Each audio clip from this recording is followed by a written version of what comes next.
for watching Four Color Commentary. I'm Mark Allen, and this is a retrospective for issue 2 of Marvel Knights Spider-Man with that great white cover. Mine's a little dingy, but you can't tell it on camera. That great white cover with Captain America and the Scarlet Witch and Hawkeye, and I think the Wasp is in there somewhere. Yeah, no, Ant-Man is in there. You have to look kind of right down here. There you go.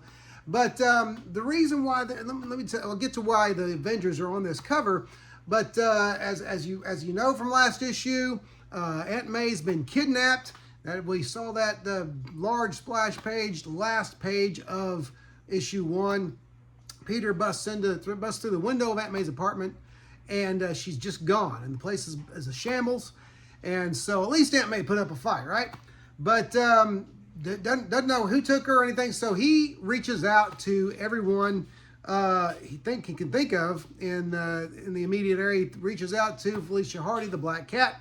Okay, where was I? All right, so he reaches out to Felicia Hardy, the Black Cat, to see if she knows possibly who put the snatch on Aunt May. He reaches out to Harry Osborn, who's in high security prison, to see if he knows anything. He suspects that he does, but of course,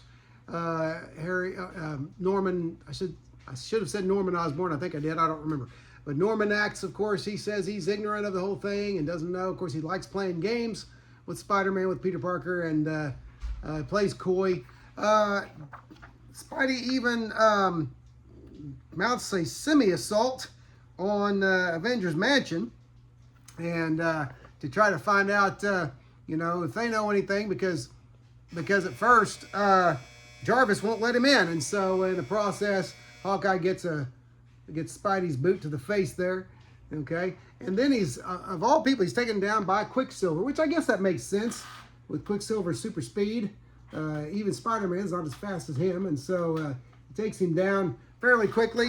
But again, just great art job by Terry and Rachel Dotson and the pencil and ink team. But then I'm not sure I'm sold on their Captain America, though I'd probably get used to him.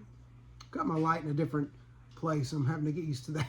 But so anyway, not bad looking, but just there's a few characters I've noticed that it takes some getting used to with Dodson's pencils, yeah.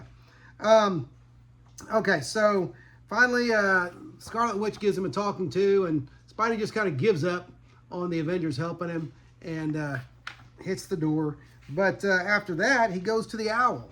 I like the Owl. The Owl's not really, I talked last issue about Dodson doing redesigns on the villains. He didn't really do too much of a redesign on the Owl. Just kind of emphasized the hair a little more and that kind of thing. But that's the dryer. All right. So anyway, so Spider-Man's hitting up everybody he knows to try to find him and find Aunt May and who took her. Finally, it's the Owl who tells him, check Electro and the Vulture.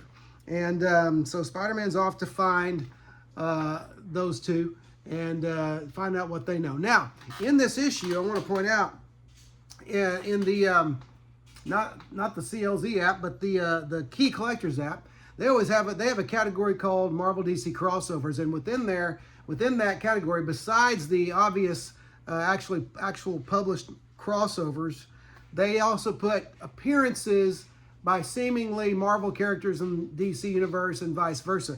I have here a what has to be considered a Harley Quinn appearance in this issue of Spider-Man. Remember, this was a 2004, I believe, issue.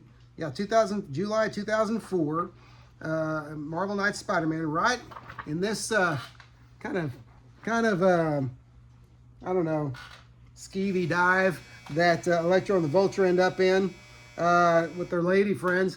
You got Harley Quinn obviously right here, her face turned away, but that's the distinctive tattoo and costume and the pigtails of Harley Quinn there. So there's you a Harley Quinn appearance in Marvel Knights Spider-Man. Okay, and so Marvel Knights Spider-Man number 2.